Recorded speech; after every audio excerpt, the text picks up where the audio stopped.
ఒక చెట్టు లేకపోతే ఒక గ్రామం ఎలా మారిపోతుందో ఎప్పుడైనా ఆలోచించారా?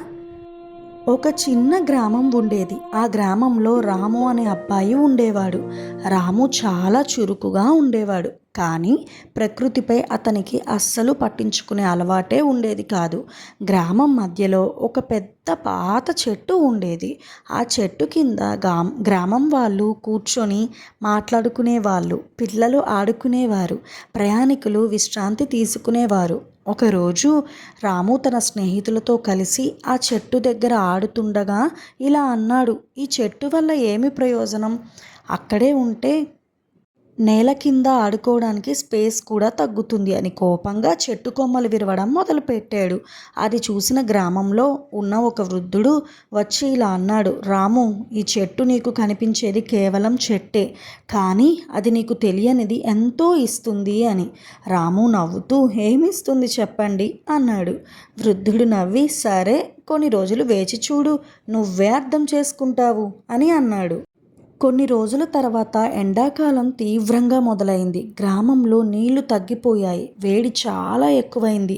రాము బయటకు వెళ్ళి ఆడుకోలేకపోయాడు. ఇంటి దగ్గర వేడితో అలసిపోయాడు. అప్పుడు అతనికి ఆ చెట్టు గుర్తొచ్చింది. ఆ చెట్టు దగ్గరికి వెళ్ళారు. అక్కడికి వెళ్తే చెట్టు కింద చల్లని నీడ ఉంది. పక్షులు కూస్తూ ఉన్నాయి. గాలి చల్లగా వీచుతుంది. రాము అక్కడ కూర్చున్న వెంటనే చాలా రిలాక్స్ అయ్యాడు. అప్పుడు అతను వృద్ధుడు చెప్పిన మాటలు అతనికి గుర్తొచ్చాయి. ఇంకొన్ని రోజుల తర్వాత గ్రామంలో బోర్లు ఎండిపోవడం మొదలైంది. కానీ ఆ చెట్టు దగ్గర మాత్రం కొంచెం తడి నేల ఉండేది. వృద్ధుడు వచ్చి ఇలా చెప్పాడు, ఆ చెట్టు నీటిని భూమిలో నిల్వ ఉంచుతుంది. చెట్లు లేకపోతే నీళ్లు కూడా ఉండవు అని.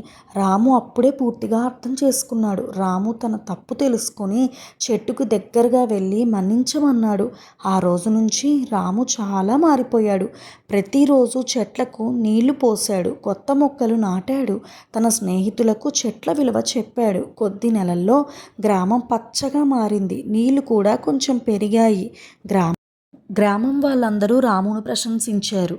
మోరల్, చెట్లు మనకు నీడ మాత్రమే కాదు, జీవనానికి ఆధారం.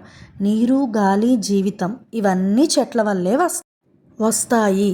ఒక చెట్టును కాపాడితే భవిష్యత్తును కాపాడినట్టే. చెట్లకు ప్రతిరోజు నీళ్లు పోయండి. ఈ స్టోరీ మీకు నచ్చిందా?